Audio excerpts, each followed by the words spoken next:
esta sesión terminamos este ciclo que hemos denominado Desarrollo y Persona, y esta tercera sesión estará a cargo de el profesor Giampiero Aquila, y se ha titulado La condición sexuada y el despertar de un camino vocacional. Giampiero Aquila es licenciado en Filosofía por la Universidad Católica del Sacro Cuore de Milano. En ella tomó una especialidad en psicología y también posee un entrenamiento en terapia familiar por el Centro de Estudios de Familia de Florencia. Él es investigador de la División de Género y Familia en el CISAP y durante 10 años fue vicepresidente en la Confederación Nacional de Escuelas Particulares. También en esa misma confederación fue director del Departamento del Sistema de Acreditación de la Calidad Educativa. Tiene una amplia trayectoria como catedrático, ha sido profesor de epistemología e investigación educativa, filosofía de la ciencia y antropología filosófica. También ha sido profesor de la licenciatura en psicología educativa de la Facultad de Humanidades de la Universidad Autónoma de Campeche y profesor de psicología social y sociología en la licenciatura en comunicación del Instituto Campechano. No les pido que le demos un aplauso al doctor Giampiero, porque no tendría mucho sentido aquí, pero sí que nos dispongamos a escuchar esta última interesante participación. Muchas gracias. Muchas gracias, Jorge, por los aplausos morales que me reservaste, y gracias a todos por estar aquí presente en esta última parte de nuestro coloquio sobre desarrollo y condición sexual. El día de hoy, a diferencia de las dos ocasiones anteriores, tendremos un colofón un poco particular. Es decir, trabajaremos un tema entre los tres brevemente, que pero es atinente al tema del desarrollo vocacional que interesa esta última sesión. Y después tenemos espacio, obviamente, a las preguntas como de costumbre. Mi ponencia quisiera yo organizarla sobre tres aspectos. El primero, la tarea de todos, lo he titulado así, es la realización personal, y con la intención de mirar hacia el desarrollo vocacional y la realización de la propia persona en orden a la condición sexuada de la persona.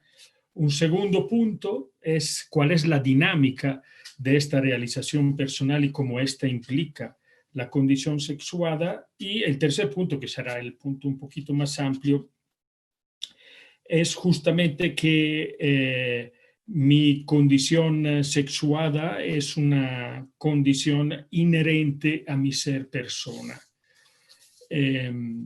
¿Por qué esta tripartición? La razón de esto es que el término vocación, tal como lo hemos pensado al interior de nuestro ciclo, implica un aspecto muy interesante que es posible que a menudo se nos escape un poco. Es decir, que hablar de vocación supone un llamado, supone una dramaticidad. En un momento más veremos un poco qué significa o cómo quiero usar el término dramaticidad en este momento. Pero hablar de vocación supone que alguien voca, alguien llama a nuestra persona. Y me parece que hay frente a este término que hacer dos consideraciones que me parecen útiles. Primero, que si se trata de vocación, quiere decir que yo mismo no soy el origen de este llamado. Es decir, que yo mismo no soy el actor o protagonista originante de mi propio ser persona. Es decir, mi ser persona es un haber sido, decía Heidegger, arrojado en el mundo, y como le precisaba Edith Stein, como le gusta recordar a nuestro amigo Eduardo Di Piero, si has sido arrojado, de algún lado habrás bien de haber sido arrojado. Es decir, el drama de la vocación inicia porque yo no soy el origen de mí mismo. Y eso es un dato inmediato a nuestra conciencia. Yo no me hago solo. Y esto implica que la realización también de mi persona implica estar afuera de esta autonomía, de esta autorreferencialidad.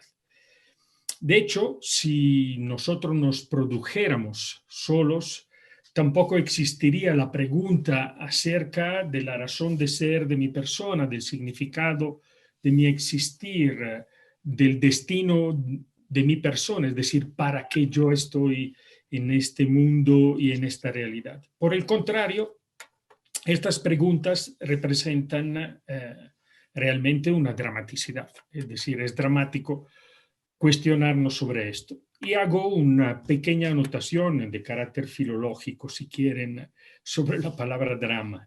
En nuestra cultura normalmente la palabra drama tiene algo que ver con algo tipo telenovelesco, es decir, donde hay aventuras, dolores, fatigas y dificultades. No, el término drama identifica justamente la presencia de una interrelación entre personas, de una interacción entre personas. Esto es el significado, es decir, que implica una relación con algo, alguien. De esto abundó Jorge la sesión pasada. La condición relacional de mi propia persona, y aquí entramos ya como en el primer punto después de este breve preámbulo. La condición de mi propia persona es una condición dramática que tiene que ver con, decía yo, primer punto, la realización de mi propia persona. Si todos tenemos una tarea frente a la cual tenemos una responsabilidad, es justamente respecto al propio, uso otro término, análogo a la realización personal, al propio perfeccionamiento. La palabra perfeccionamiento es una palabra importante, como la estamos utilizando en este momento, porque viene del latín perficere, llevar a cumplimiento, cumplir, no solamente en términos de realizar las potencialidades que yo tengo, sino alcanzar también una meta, llegar al fin por el cual todos nosotros nos percibimos puestos al interior de la realidad en la cual nosotros estamos viviendo. Y en este sentido se asocia con otro término que me parece importante, y se asocia con el término satisfacción. Es análogo realmente, satisfacere o perficere, aventurándonos un poco en este camino etimológico, si quieren, pero satisfacere e perficere tienen la misma objetivo, el mismo significado, tienden a identificar justamente esta tarea que se nos plantea, ya que está ubicada en un futuro que se nos presenta delante de nosotros, al interior de un espacio que es incógnito. Y la responsabilidad respecto a la realización de nuestra persona, a la realización de nuestra tarea, es una responsabilidad en la cual yo me encuentro solo. Y aquí encontramos como como decir, como el sentido más profundo y bello de la palabra soledad. Es decir, respecto a la realización de mi persona, yo soy responsable y nadie puede sustituirme en esta responsabilidad. Quiero citar brevemente una cita de Aristóteles de la Ética a Nicómaco, que nos ayuda, pero a precisar un poco el ámbito en el cual yo estoy llamado a esta realización personal. Dice Aristóteles, nadie, de hecho, optaría por poseer todos los bienes a costa de disfrutarlos solo. El hombre, de hecho, es un ser social y naturalmente inclinado a convivir con los otros hombres. Es decir, esta responsabilidad que pesa sobre mis hombros de llegar a ser feliz, satisfecho, perfecto, con las acotaciones que mencionaba en un inicio, tiene un ámbito en el cual se desarrolla, que es un ámbito social, es un ámbito profundamente relacional. Esta afirmación de Aristóteles, que percibimos como tan profundamente arraigada en nuestro sentido común, es decir, somos seres sociales, vivimos en sociedad, etc. En las circunstancias actuales, digamos, este ideal se nos plantea como un ideal utópico, como una meta no tanto falsa, cuanto inalcanzable a realizarse y por lo tanto últimamente frustrante. Es decir, la convivencia social en nuestra modernidad tardía parece ser que se presenta como una grave dificultad que se interpone al interior de la realización de nuestra persona. Los otros, al parecer, entran en conflicto con nuestra persona. Se percibe como una contradictoriedad, como una tensión entre la individualidad, entre la experiencia de mi propio ser como individuo y mi propia identidad. Es decir, quién soy yo, mi propia persona, mi existencia personal, aquello que nosotros referimos, tenemos en mente cuando expresamos la palabra yo, es decir, nuestra identidad es percibido como una realidad rígida y acotada que entra en ruta de colisión con nuestra individualidad. Es decir, mi propio ser como individuo, por lo tanto, la tarea de mi propia realización, finalmente resulta frustrada o puede resultar frustrada por la afirmación de tener una identidad acotada. Soy varón o soy mujer, tengo ciertas características y estas ciertas características que constituyen, que de alguna forma entran a formar parte del definirse de mi propia persona, parece ser que limitan y condicionan la libre expresión de mi propia individualidad. Esta tensión que es típica de nuestra modernidad, de nuestra condición existencial, ha generado toda una serie de dificultades que nosotros hemos observado en una autodefinición que caen de manera muy pesada y consistente cuando tratamos de identificar la identidad de género, por ejemplo, ¿no? O sea, la propia identidad de género resulta ser, Judith Butler y otros autores, como una condición limitante de mi propia persona ante la expresión de la propia individualidad. Una individualidad que, por lo tanto, es percibida como últimamente autorreferencial. Esto como primera parte de las grandes dificultades que nosotros encontramos en la tarea que tenemos de de la realización personal, que por lo tanto, hasta el momento, podríamos resumir en esto. Tengo una tarea, la realización de mi propia persona, mi propio perfeccionamiento, el cumplimiento de nuestra persona, alcanzar una felicidad que finalmente es el objetivo de nuestra tarea vocacional. Y para realizarlo me encuentro a realizarlo a través de la relación con las otras personas.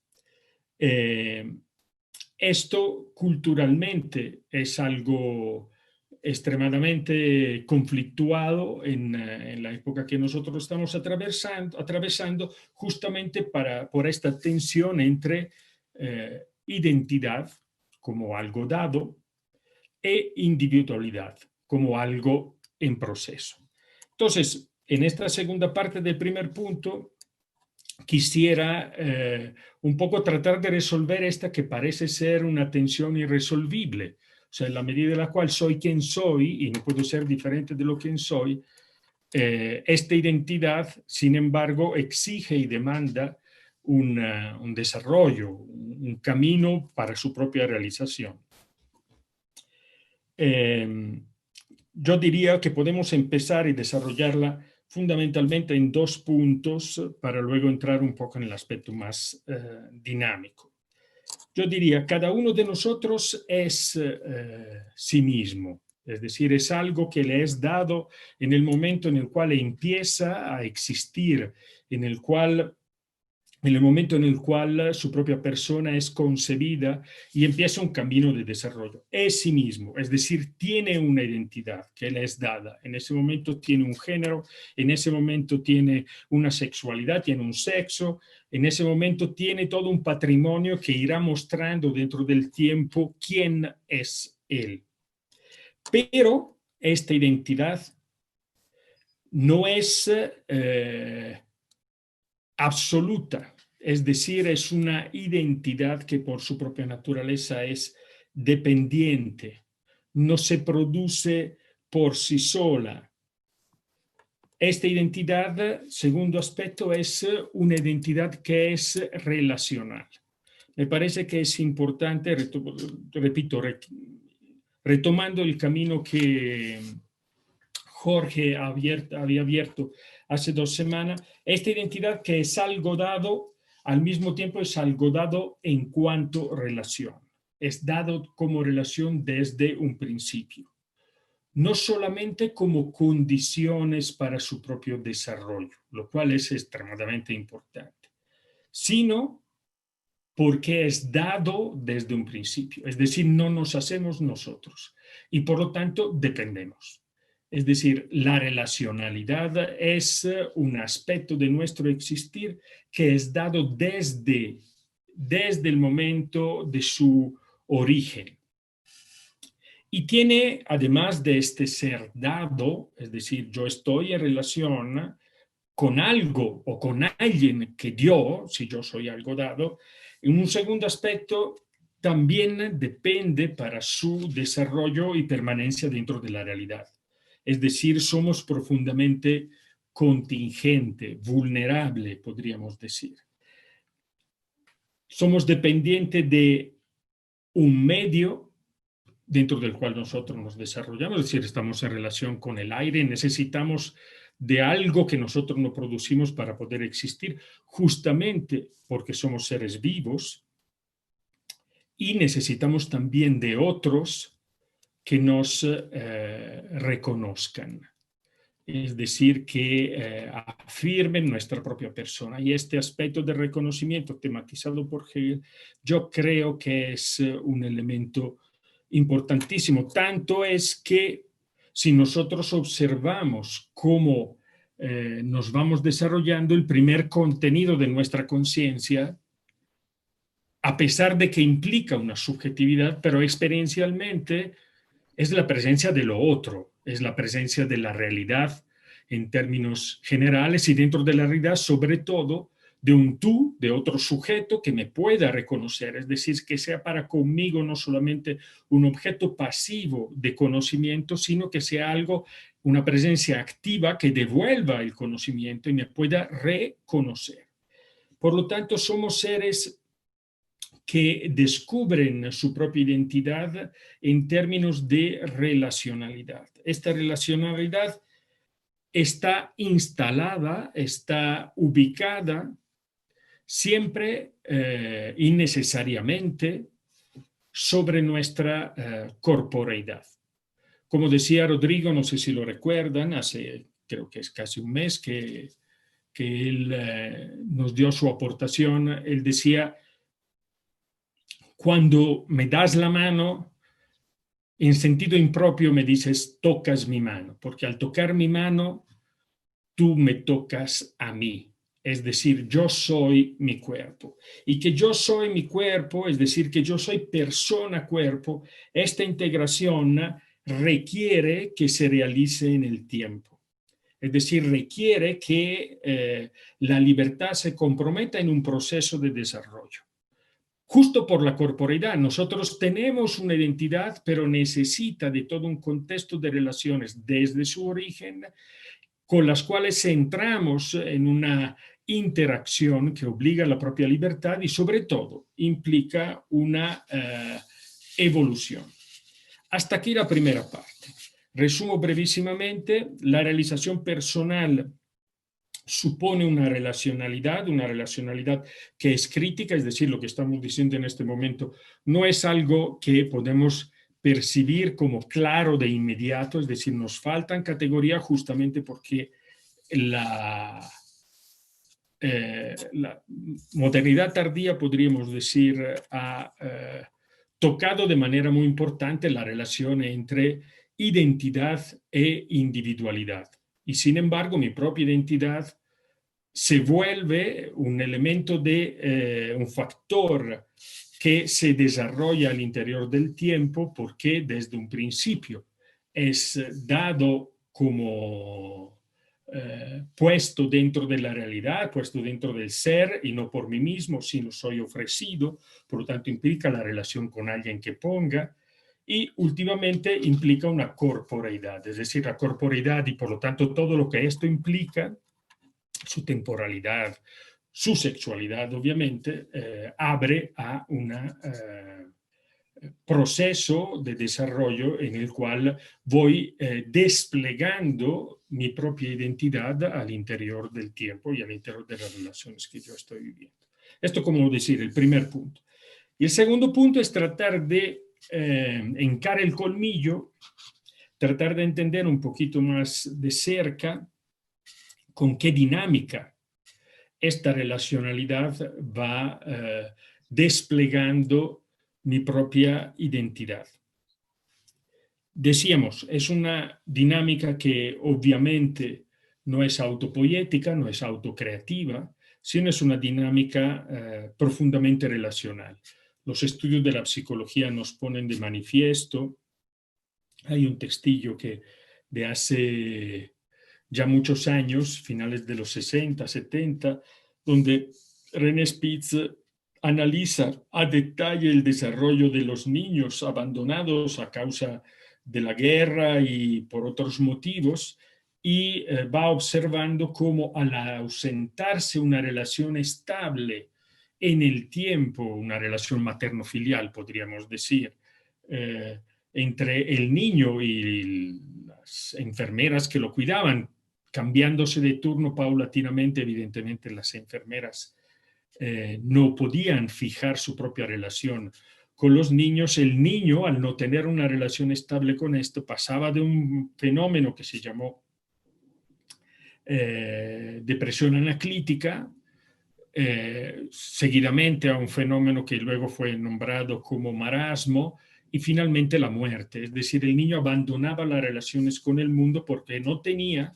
una relación con alguien que sostuviera esto. De alguna forma estamos diciendo algo parecido. El propio desarrollo de la persona requiere de una relacionalidad, porque su propia dinámica es puesta en movimiento justamente a partir de estas relaciones. Las primeras relaciones materno-filiales, de manera muy evidente, digamos, el ejemplo de Spitz puede ser interesante como para analizarlo ya a nivel de clínica psicológica.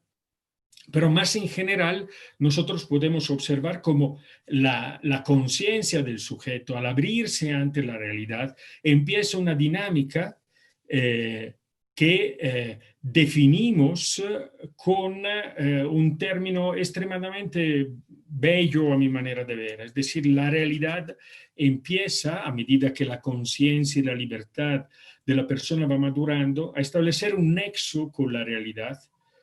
Decimos un nexo de interés, es decir, algo que se encuentra fuera de mí, está también adentro, está vinculado con mi propia persona, tiene que ver con mi propia identidad y mueve la dinámica del sujeto, lo mueve como proceso cognitivo, lo vuelve como proceso de goce de la realidad. Pensamos en la dinámica de los niños infantiles, pero pensamos en lo que nos sucede normalmente al interior de la realidad. De la realidad nunca nos resulta indiferente a medida en la cual impacta con nosotros, al contrario, nos pone con un cierto movimiento que puede ser inclusive de fuga, de repulsión o de atractivo, ¿no? Y así empezamos nosotros a ponerlo en movimiento y descubrimos que hay cosas, hay objetos que nos interesan, nos gustan o nos genera repulsión, asco, es decir, nos generan toda una serie de emociones y sentimientos que nos vinculan con la realidad, pero sobre todo, entre todos los objetos hay otros que son personas, como yo. No entro en detalle de esto porque implicaría otro tipo de profundización, pero dentro de la realidad, en la medida en la cual nosotros nos abrimos ante ella, vamos descubriendo la existencia de realidades que no son tan inertes ante el proceso de nuestro conocimiento, sino que se vinculan con nosotros, devolviéndonos de manera muy profunda y reconociendo nuestra propia interioridad y devolviéndonosla, es decir, con las cuales nosotros podemos tener un proceso, y este es un término hermoso, de reconocimiento. Ya lo mencioné anteriormente, inclusive dándole crédito a Hegel por haberlo introducido. La dinámica de reconocimiento es la que nos permite adentrarnos dentro de la realidad en relaciones con otros que son personas. Y diríamos, la realidad nos provoca. Volvemos a utilizar el término vocación en esta fórmula de la provocación. La realidad nos provoca, es decir, nos llama a salir de nosotros mismos. Este fenómeno es un fenómeno de una importancia y de un interés enorme. La realidad nos provoca el deseo. Y ahorita haremos una breve, pero yo creo que importante profundización sobre el término deseo. Tiene una etimología también esto hermosísima, se me perdona un poco el vicio de las etimologías. Quiere decir desiderum, es decir, expresa ese sentimiento que nosotros tenemos ante las estrellas, sidera en latín, que nos provoca una suerte de nostalgia, una suerte de memoria, diría Platón, ¿no? que reclama un movimiento ascensional, eros, decía él, que nos ayuda a conocer efectivamente cuál es la verdad. Por lo tanto, el deseo que la realidad suscita, pone en movimiento, es la estructura fundante de la dinámica del acercamiento entre el sujeto, la persona, mi propio yo, mi propia identidad, que va haciéndose siempre más conocida a sí mismo, entrando en relación con las cosas por un lado, pero de manera extremadamente poderosa y potente con otros que son personas. Y les decía, vamos a hacer una pequeñísima profundización, pero importante, sobre la palabra deseo, que tanto tiene que ver también con la sexualidad y que creo que es importante tenerla presente.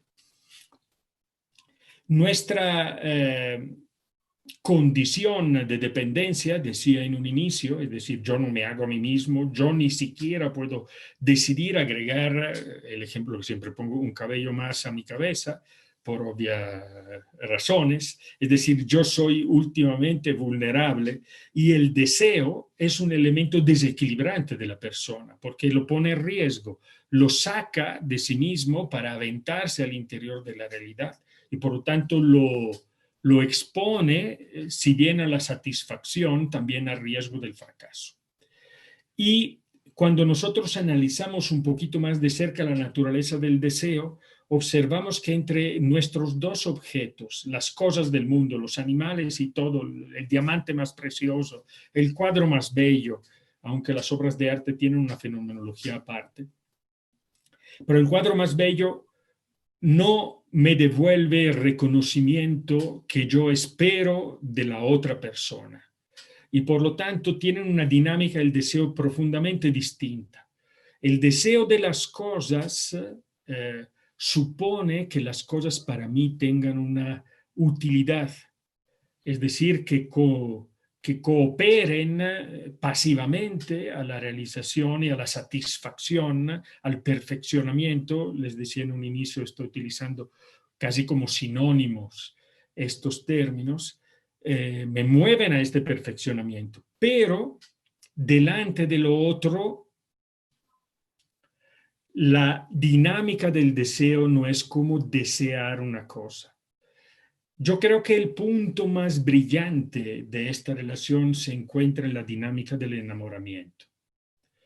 Decía Lacan que el deseo es, en el caso de las relaciones con personas, no con objeto, el deseo es el deseo del otro.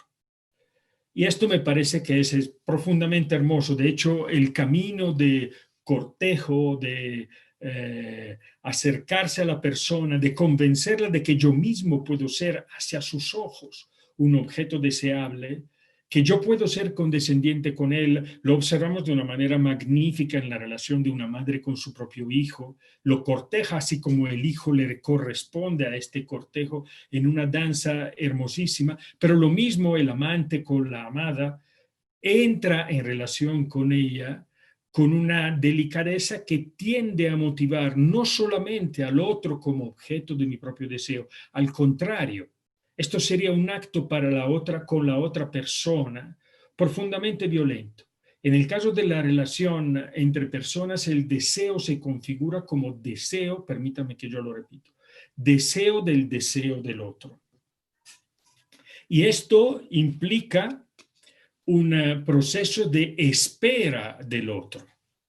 Es decir, yo salgo fuera de mí mismo, empiezo este camino de perfeccionamiento que en el caso del enamoramiento tiene su visión paradigmática, creo que la más bella, no solamente por lo romántico que puede representar, sino porque es un fenómeno común a todos los que estamos en este momento conectados. O sea, yo creo que todos los que estamos aquí ahora en este momento, si somos personas vivas, es decir, si no somos semicadáveres, hemos vivido y vivimos constantemente proceso de enamoramiento. Lo vive el esposo con su esposa, lo vive el monje, respeto inclusive a la figura de la mujer. Entraremos en un momento más en esta lectura también de la dimensión vocacional, porque la dinámica del enamoramiento en el caso de las personas, la dinámica del amor amistoso, del amor fraternal, del amor sexual y del amor conyugal,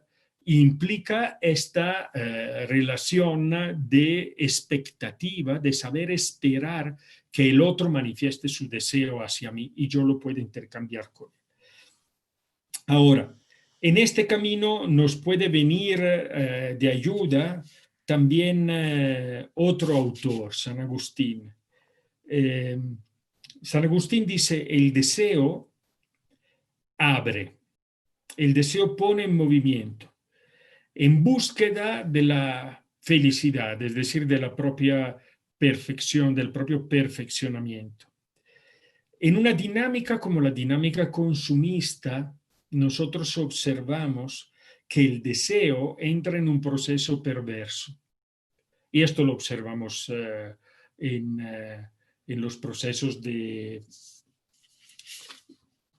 mercadotecnia de manera particular, donde tiende a estimular de manera constante el deseo, que paradójicamente es desear lo que no tengo, por lo tanto está profundamente condenado a la propia insatisfacción, porque en el momento en el cual lo tenga, ya no es objeto de deseo y tengo que desear otra cosa. Agustín nos dice una cosa distinta. La felicidad es desear lo que se tiene. Y esto implica un reconocimiento hacia la realidad que se tiene en cuanto parte de la realización de mi propia persona. No solamente implica una pobreza, es decir, una posesión de lo esencial, por lo cual al poseer lo esencial, entonces todo lo demás puede ser secundario. En esto estriba, en la tradición occidental de raíz judio-cristiana, el significado profundo del valor de la pobreza. Es decir, ser pobre no es solamente el que no tiene, sino que es libre de todo porque tiene lo esencial. Y por lo tanto, el camino de la propia realización personal últimamente es reconocer el valor de lo que se tiene. Y en esto está fundamentalmente la raíz que veremos dentro de un momento más, acercándonos a la última parte de mi propia exposición, la felicidad como tal significa la posesión de aquello que se tiene. Y en esto está el valor profundo de la estabilidad conyugal, es decir, del valor último de la definitiva relación que implica unir siempre más al fondo del valor que se tiene ante nuestros ojos, y también el valor de la virginidad consagrada, por ejemplo, ¿no? Es decir, el hecho de que uno puede dejarlo todo para aferrarse a lo esencial. Y esto me parece que es un camino de reconocimiento que implica como decir, la aventura de toda la vida. Amar y desear lo que se tiene implica una relación ante la realidad que va siempre más al fondo, en lugar de saltar de un elemento a otro, como sucede en la dinámica consumista, muy bien expresada por Kierkegaard en la figura del hombre estético. Delante del objeto, delante de la realidad que me es dada, es ir al fondo del valor infinito que la realidad particular tiene, en una dinámica de profundización y que sostiene, como yo les decía hace un instante, también la definitividad del lazo conyugal en el caso del matrimonio como la consagración de la vida personal.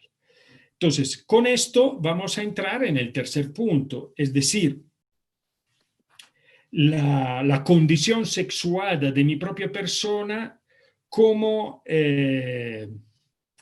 incide en esta dinámica que tiene como fundamento la relacionalidad, la ontología, permíteme decir esto, la ontología de la relacionalidad, es decir, el dato inevitable de mi ser y estar en relación, y la dinámica propia del deseo como profundización de la relación.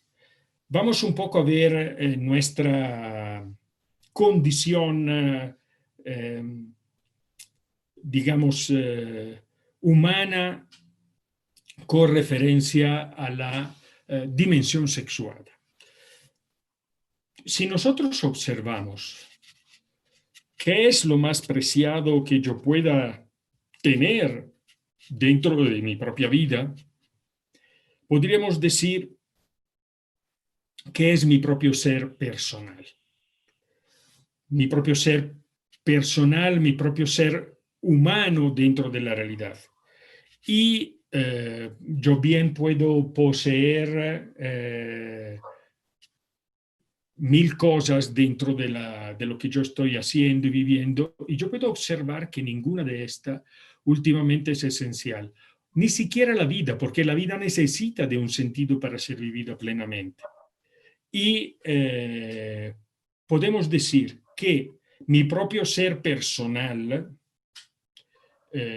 con las condiciones que esto implica, es decir, mi ser, puedo ser italiano, como es mi caso, o puedo ser mexicano, puedo ser un profesor, como puedo ser un chofer, como puedo ser un médico, tan importantes en esta época de coronavirus.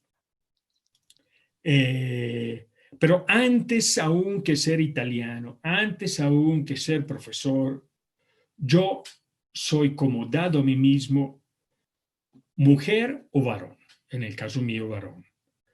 Es decir, la condición sexuada es una condición inherente a mi propio ser persona. Yo me realizo siempre como ser sexuado, como persona sexuada, y a través de mis actos que de estos derivan. Mis actos propios, es decir, los bienes, mis propios bienes sexuales, se expresan a partir de una naturaleza que es una naturaleza sexual. Es decir, no es dado como opción a elegir, sino que es dado como condición original y originante. Y de aquí vienen tres aspectos que me parece es importante subrayar. Mi propio, la naturaleza, como nosotros la podemos observar dentro de la naturaleza humana, dentro de la realidad, como nosotros lo observamos, tiene una naturaleza que es dual.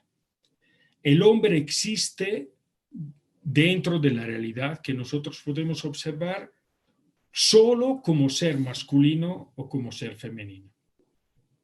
Luego podrá tener mil condiciones y mil circunstancias que lo pueden condicionar y lo pueden hacer entrar con mucha legitimidad, si queremos, al interior de la vida social y humana. Pero últimamente el hombre existe solo con dos modalidades. Es su propia naturaleza, la naturaleza dual de nuestro ser persona es su ser masculino o su ser femenino. Esto tiene una connotación extremadamente importante. Quiere decir que nadie, ni el hombre ni la mujer, agota en sí mismo todo lo humano. Delante de mí siempre habrá otra modalidad para ser humano, para ser persona, que me resultaría inaccesible, porque es de otra, y esta alteridad constituye una riqueza fundamental de nuestro desarrollo como personas. Es decir, la naturaleza dual, como primer aspecto que deriva de la necesaria condición humana, implica que nadie, ninguno de nosotros, agota en sí misma todas las posibilidades de la naturaleza humana. Y en la relación hombre-mujer también descubrimos el carácter contingente, es decir, relativo, no absoluto, no total de nuestro de ser criatura humana. El yo requiere del otro en vista del cumplimiento de la propia persona, es decir, del propio perfeccionamiento, del cumplimiento de la propia vocación. Y el descubrimiento de la propia contingencia abre a una realidad afuera de sí. Esta característica que mi compañero de trabajo, Jorge Navarro, me ha enseñado a definir como respectividad. Yo anteriormente la definía como reciprocidad, pero justamente me hacía observar esta reciprocidad implica una simetría, do ut des, es decir, una reciprocidad donde si yo te doy algo, entonces tú me devuelves otro tanto. mejor utilizar el término respectividad, es decir, estamos uno delante del otro en una distancia, en una diferencia que es polar, es decir, irresolvible y que por lo tanto nunca encuentra un equilibrio, una síntesis última, sino que mantiene esta tensión que Guardini llamaba como tensión polar, escapándose un poco de la típica imagen de la complementariedad que Platón planteaba en el convivio. Entonces, delante de estar uno frente al otro en una tensión últimamente irresolvible, implica el reconocimiento de la identidad del otro y de la dignidad del otro, poniéndolo en relación con la diferencia. Entonces, en la respectividad hay dos elementos polares, que son otros dos elementos polares, que son la identidad, es decir, cada uno es sí mismo, digno, es decir, con un valor absoluto y personal, y al mismo tiempo es diferente. Es decir, no implica, como decíamos hace un momento, una reciprocidad simétrica, y en esta relación que la condición biológica y humana abre, nos pone a través del proceso de generación en el ciclo de nacimiento y también de la muerte. Es decir, la relación dual con la cual se realiza la persona implica la introducción a la persona misma en una dinámica que lo lleva a la propia realización personal. Voy cerrando porque me están diciendo que ya se está terminando mi tiempo. Un tercer aspecto, y con esto me voy acercando a la clausura, esta relación en la cual hay identidad y diferencia entre una relación que es últimamente polar, se establece la relación que se caracteriza últimamente como expresión del amor. El amor, en este sentido, es siempre esponsal. Uso otro término para tratar de acercarlo un poco más. El amor siempre es conyugal. Es decir, ese encuentro con el otro hacia el cual yo me dono gratuitamente.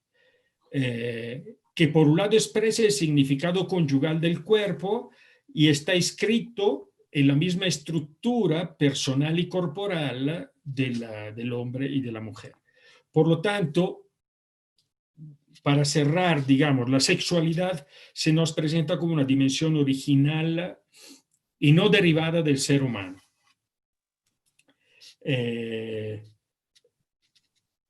La mujer, digamos, ultimísimo aspecto, para el hombre y el hombre para la mujer sería, si nosotros rompemos esta relación donativa de don gratuito de sí, sería el objeto del deseo objetal, como lo es en muchísimas circunstancias y que es ocasión de tanta violencia.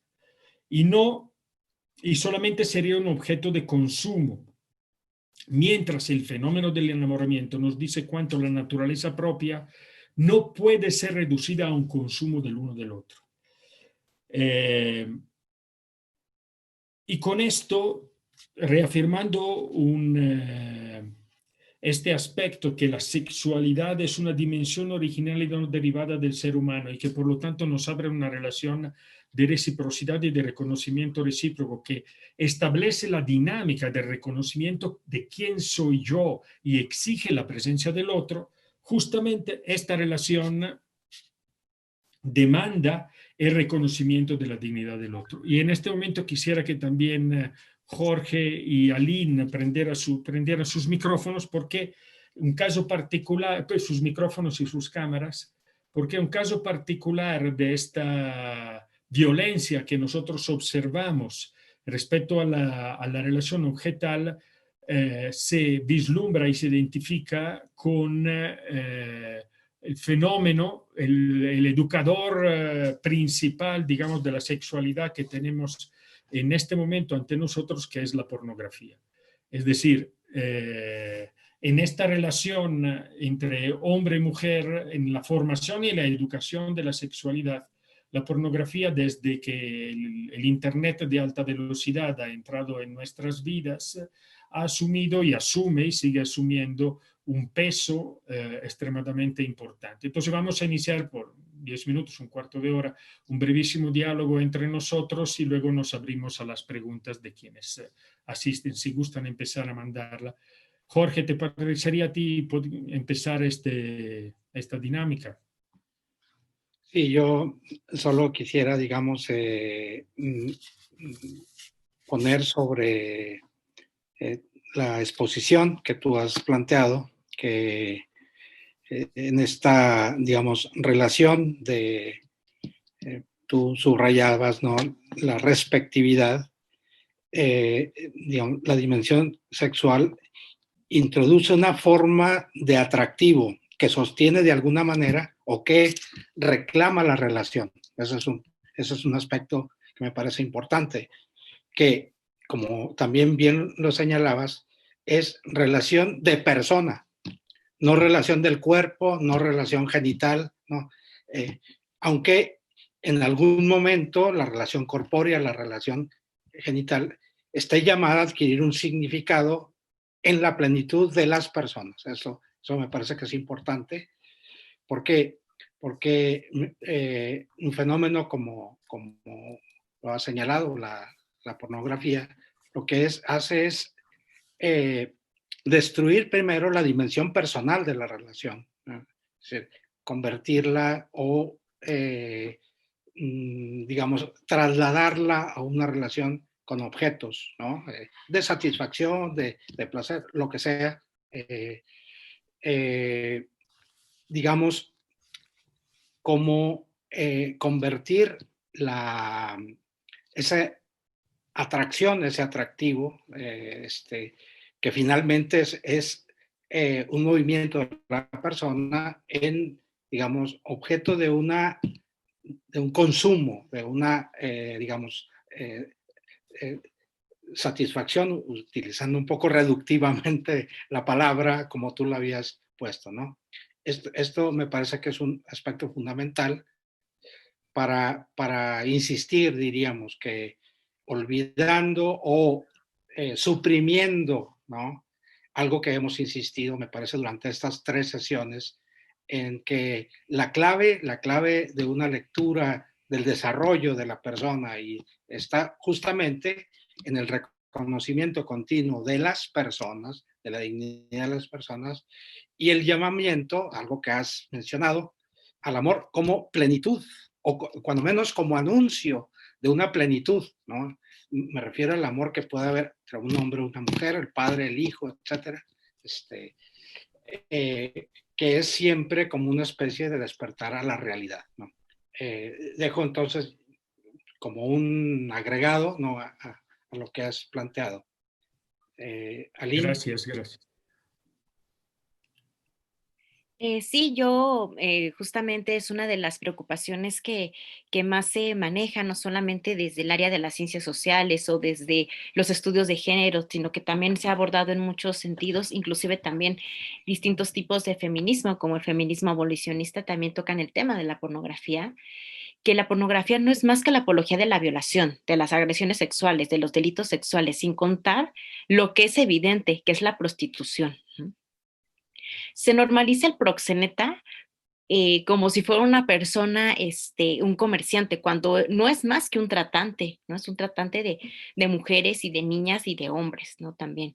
Se acepta la pornografía como una realidad de las relaciones sexuales, de lo imaginario, de la sexualidad, como si fuera así la sexualidad, ¿no? Como si fuera una realidad, cuando no es más que una actuación y que no es más que es una actuación que está llena de violencia contra las mujeres, que denota, por ejemplo, la cultura de la violación, porque se ve como algo normal, como natural, que la manera en que tratan estos actores de la pornografía, a las mujeres de la pornografía, pues es muy violento, es muy agresivo. Y también hace mucho daño la pornografía y hay muchísimas razones, ¿no? De por qué debería de abolirse, porque cosifica a las mujeres, porque muestra a las mujeres como mercancía, porque las mujeres son vistas como objeto de consumo, sin personalidad, sin sentimientos, que no son más que son objetos, ¿no? También hace que, o sea, separa a las mujeres como si las mujeres fuéramos distintas, ¿no? También, por ejemplo, les da un valor especial o valores agregados a las, por ejemplo, a las esposas o a las novias formales. Entonces, los hombres van con mujeres prostitutas, en lo cual, pues hay de todo, ¿no? Contratan estos servicios sexuales donde todo se puede, desligando a las mujeres de su dignidad, ¿no? O sea, no son dignas, ¿no? No tienen respeto y por eso se les trata de esa manera. Cuando es todo lo contrario, todas las mujeres, todas las personas tenemos la misma dignidad. Se permite que haya un discurso, pornográfico de erotización de la violencia que permite la misoginia, la dominación y en muchos casos es derivado hasta los feminicidios. Y peor aún, también hay muchos casos de que se pueden ver en las plataformas, en los sitios que están abiertos y que se paga pornografía infantil. De ahí tanto las desapariciones de niñas, de menores de edad. Entonces es responsabilidad de todos porque si no hubiera consumo, o sea, si no hubiera consumidores, no sería necesaria la pornografía. Se deben de regular los sitios web, como algunos de los sitios que han estado ahorita proliferando y más con la pandemia, que si de por sí ya estaba en 2016 funcionando este sitio de webs como OnlyFans. Ahora, a partir de la pandemia, ha crecido muchísimas las vistas que muestran contenido pornográfico sin censura. Entonces, esto es una responsabilidad que tenemos que tener todos para poder erradicar la pornografía. Gracias, Aline. Solamente para redundar brevemente, pero la pornografía, por ejemplo, en el Internet de alta velocidad representa el 12% del mercado. Y en cuanto tal, funciona sobre todo para los hombres como una droga, es decir, activa zonas del cerebro que crean consecuentemente una dependencia. Para decirle, en 2009 se intentó una investigación sobre sobre la pornografía en una universidad. No fue posible realizarla según el primer planteamiento porque no fue posible reunir al grupo de control, es decir, a personas que no hubiesen sido o no hubiesen estado expuestas a pornografía. Por lo tanto, representa, si nosotros pensamos que la relación entre hombre y mujer es un elemento esencial en el desarrollo de la propia vocación humana y personal, y pensamos que desde los años 2000 tardíos, es decir, cercano al 2010, la pornografía realmente es la que introduce a niños y adolescentes en el mundo de la sexualidad afectiva, pues estamos pensando un poco qué tipo de circunstancias estamos nosotros observando. Bueno, yo diría que podemos quedarnos aquí con este tipo de consideraciones. Tal vez esto puede ser la premisa a lo mejor para otros coloquios futuros que nos ayuden a entrar un poco en el mérito de circunstancias también sociales tan demandantes como la que hemos mencionado en este momento. Yo creo que podemos abrir la sesión de preguntas, ¿no, Jorge? Bien, sí. Tenemos aquí algunas preguntas, te las formulo así como están. Una primera dice, ¿cómo ver con mayor detalle la alteridad en el desarrollo humano, de tal manera que no se agota la naturaleza humana y podamos ver el carácter contingente?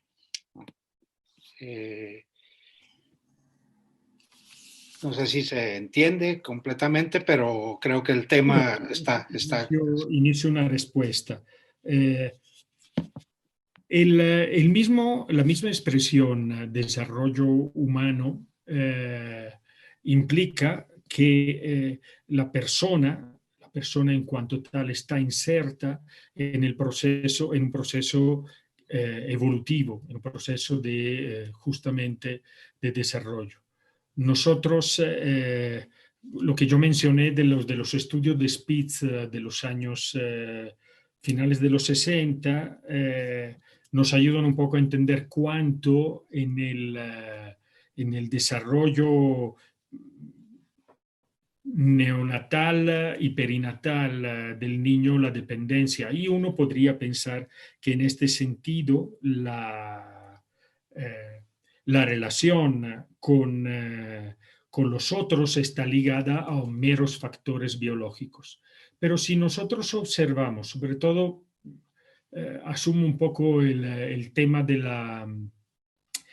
desde el punto de vista de la psicología, ¿cómo podemos nosotros describir el desarrollo personal? Es decir, aquello que en psicología se llama como proceso de separación e individuación, es decir, cómo nosotros nos vamos identificando como siempre más como persona, conociendo nuestras características, nos damos cuenta de que nosotros pasamos de contextos relacionales, como por ejemplo la relación materno-filial que hemos mencionado, a la relación familiar, a la relación social, el típico ingreso en la escuela, en el cual nosotros vamos desvelando características de nuestra propia naturaleza, nos vamos conociendo, siempre entrando en una dinámica de relaciones.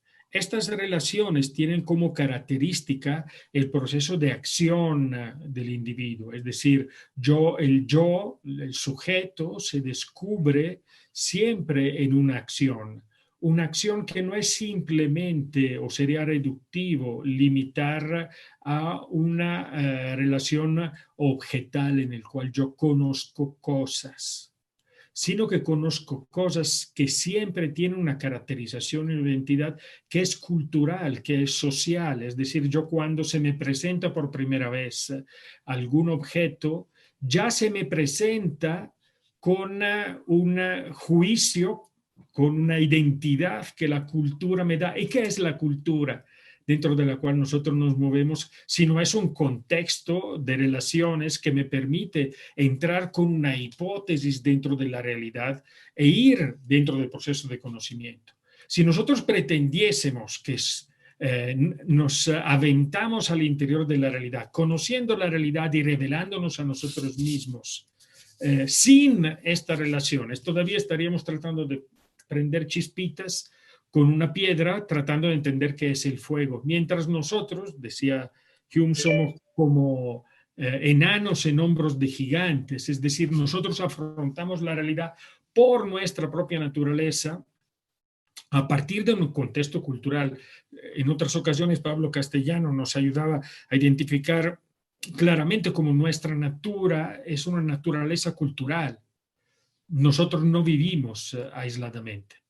Y la relación prioritaria, fundamental, es esta irreductible diferencia que me hace descubrir lo humano, lo cual, recuerden los temores que teníamos de adolescentes para acercarnos a quienes nos gustaban, a una chica que pudiera ser atractiva para nosotros, delante de la incógnita de qué es lo que ella podría pensar de nosotros, y por lo tanto todo el proceso de coqueteo, de conocer, de adentrarse al interior de la realidad de la otra persona que se resiste ante nuestro intento de cooptación y ante la demanda natural de que yo quisiera que tú me quisieras, de lo que yo verdaderamente deseo. Yo mencionaba, y me parece una definición feliz realmente, lo que deseo de la otra persona es su deseo de mí. Y esto me parece fundamental. Y esto caracteriza la dinámica que nosotros tenemos como persona a lo largo de toda nuestra vida. Tanto es que ese mismo esquema que mencionaba de separación e individuación, de conocimiento como cultura, es un proceso que siempre permanece dentro de la realidad. Me explico. Inclusive la constitución de la familia, a mí me gusta mucho dentro de lo que estudiamos como familia, como definir a la familia como el lugar en el cual se encuentran las diferencias radicales de la persona, las diferencias de género y las diferencias de generaciones, y de genus también, es decir, de linajes, ¿no? Para mantener un poco esta dinámica con el término generatividad, genus, genere, generaciones. hasta aquí, es solamente para abrir un poco cuál puede ser el camino. Tenemos otra pregunta interesante que va en torno al tema, digamos, de la dominación. Siempre, digamos, hombre-mujer o los géneros, ¿no? Dice, puede un ser de cierto género, ¿no? Hacer uso de su condición sexuada para dominar al otro, ¿no? O permitir la dominación para seguir recibiendo los beneficios sexuados del otro. Por supuesto que sí. O sea, el ejemplo que planteábamos con, en particular, lo que nos estaba diciendo Lina hace un momento, ¿no? La explotación de la otra persona implica esta triste posibilidad, no solamente limitado, obviamente, a la condición sexuada, pero la condición sexuada, cuando pierda de vista la unidualidad de la condición humana, es decir, que hay dos modos de ser persona dentro de la historia, cuando pierda de vista esto, corre el serísimo riesgo de hacer transitar la relación de reconocimiento recíproco en una relación de dominación, es decir, y por lo tanto de conflicto y de explotación. Es digno de nota el hecho de que a partir de la liberación, de lo que mal llamamos liberación sexual, y el acceso, por ejemplo, mucho más facilitado a las relaciones sexuales precoces, no han disminuido los feminicidios. O sea, no han literalmente disminuido los feminicidios. Al contrario, si nosotros observamos los datos de INEGI, estos datos se han acrecentado. Es decir, en la medida en la cual nosotros fragmentamos la persona, se nos decía siempre, creo que lo mencionaba Jorge, ¿no? Hace un momento, la corrupción de la persona. Cuando nosotros estamos observando a la persona solamente en una parte, separamos el cuerpo, persona, nosotros siempre cuando tocamos de manera indecente el cuerpo de la otra persona, no estamos tocando su cuerpo, estamos violando esta persona. Por lo tanto, este proceso de dominación, una vez separada la concepción de la dignidad plena de la persona según dos modos no reductibles uno a otro, inevitablemente corremos hacia una parcialización y a un uso del otro. Puede ser de un lado o del otro, históricamente es el dominio del macho sobre la mujer. Y esto, digamos, nos debe de alentar a tener un cuidado y una atención muy importante ante estos factores.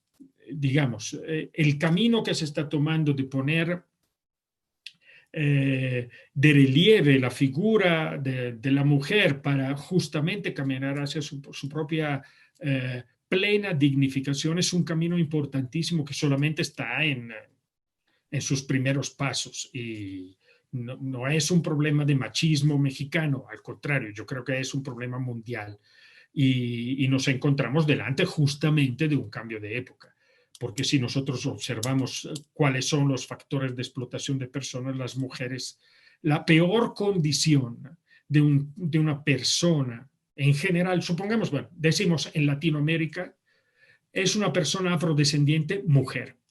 Esta es la condición de mayor explotación, de mayor desgracia social. Y a esto hay que recurrir, es decir, hay que intervenir esto. Ahora, en mi opinión, lo que se llama, bueno, a mí me gusta mantener este nombre, discriminación positiva. Normalmente se ha transformado el término por acciones afirmativas.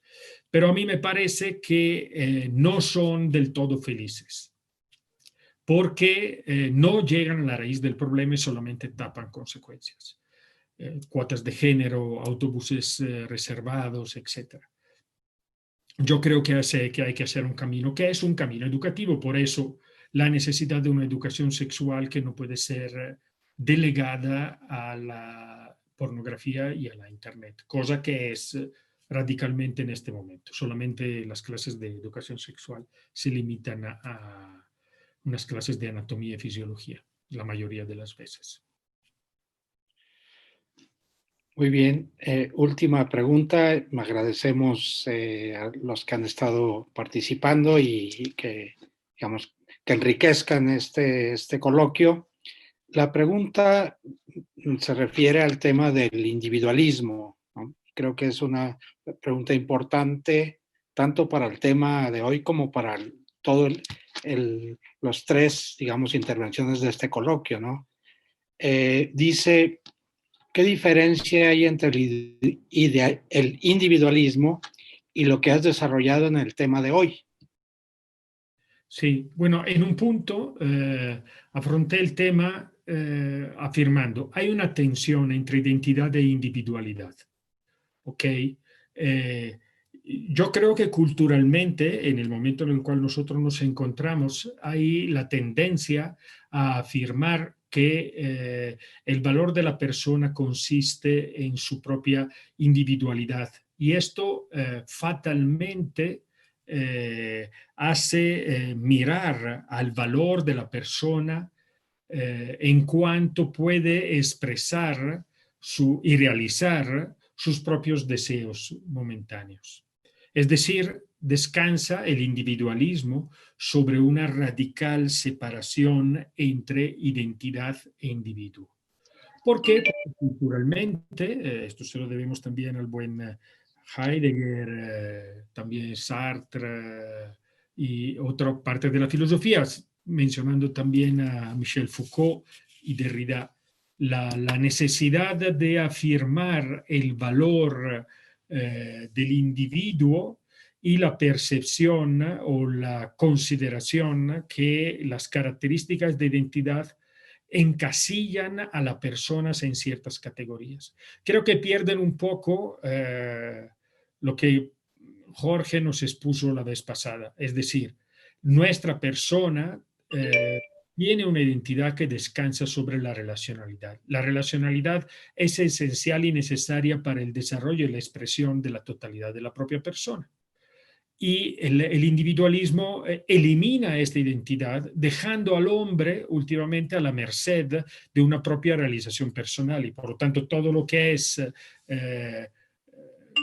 definitivo de la persona tiende a ser considerado como violento. ¿Qué sucede?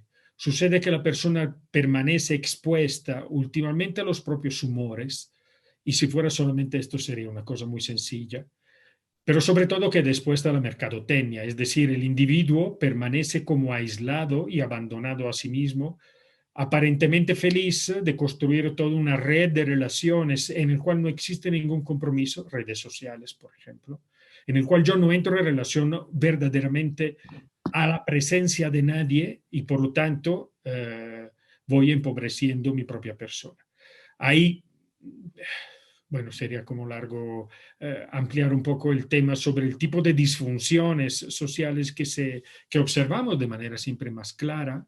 Los aspectos de violencia, en el caso de la violencia de género, son una de tantos, la pedofilia es uno de estos, es decir, el otro solamente es considerado no como un interlocutor hacia mi propia persona por el cual le puedo demandar reconocimiento, sino que el otro es considerado solamente como un objeto. Esto me parece que es el individualismo. De aquí vienen también todo el tema de los derechos humanos reducidos a derechos individuales, que pero nos ocuparía ni no solamente a nuestra división, sino a otras divisiones, poder discutir de esto.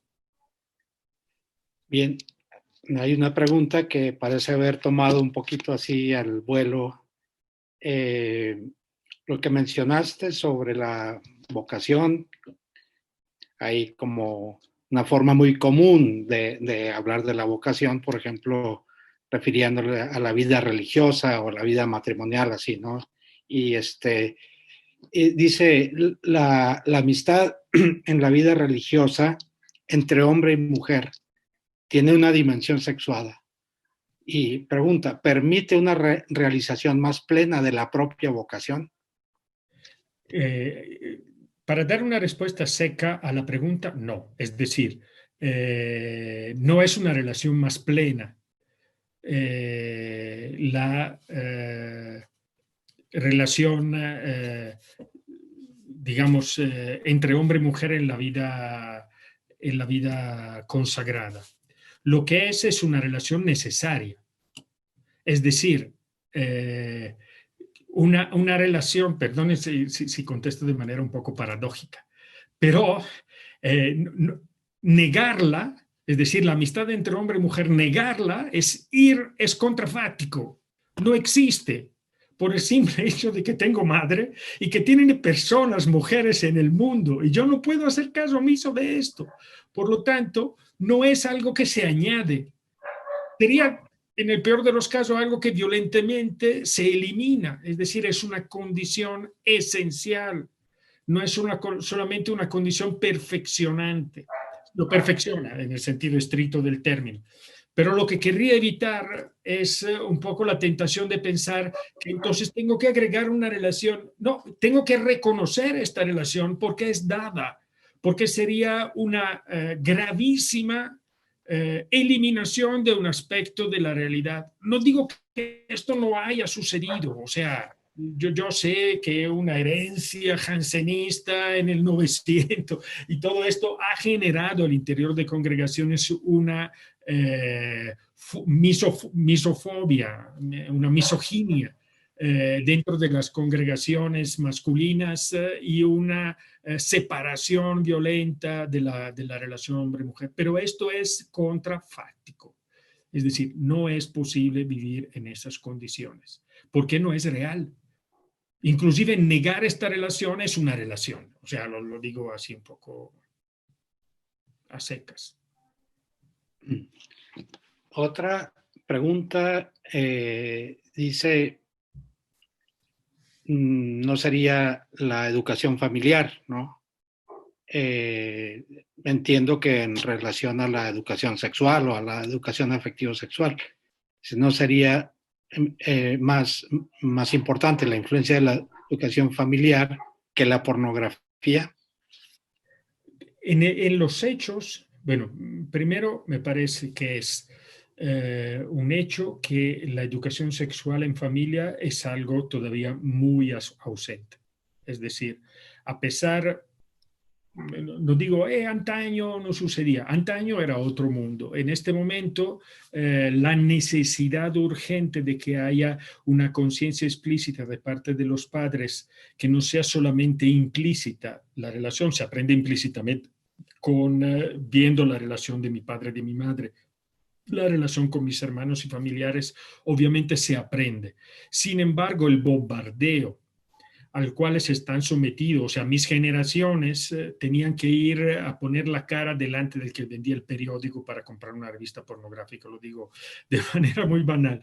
En este momento, en la soledad de la propia persona, del propio cuarto, cualquier niño adolescente entra dentro de la familia. Por lo tanto, yo digo, así como si antes bastaba, ahorita no basta.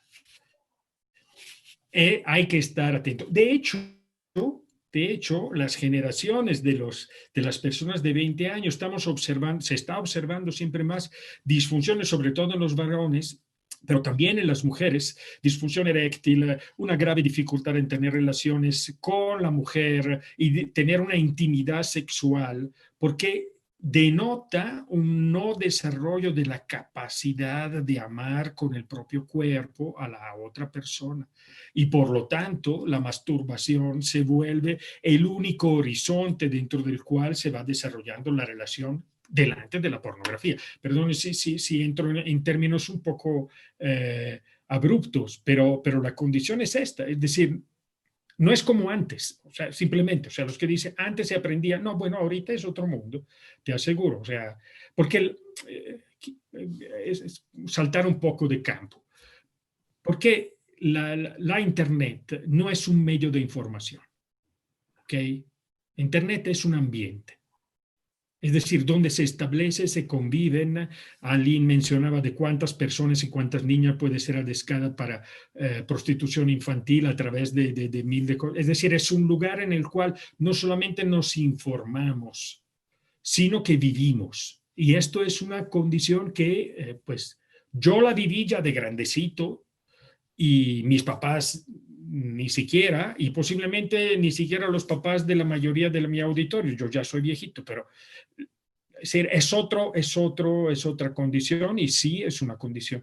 Bernard Stiegler hablaba de la tecnología como un factor de retención terciaria, retomando un poco un discurso de Husserl, ¿no? Sí, además de la percepción y de la imaginación, ¿no?, la tecnología se va sobreponiendo como una forma con la cual yo entro en relación con la realidad, determinado por la potencialidad tecnológica. Es decir, yo puedo repetir infinitas veces la sinfonía número 40 de Mozart exactamente de la misma idéntica manera desde que se inventó el gramófono. Luego se echaban a perder los discos.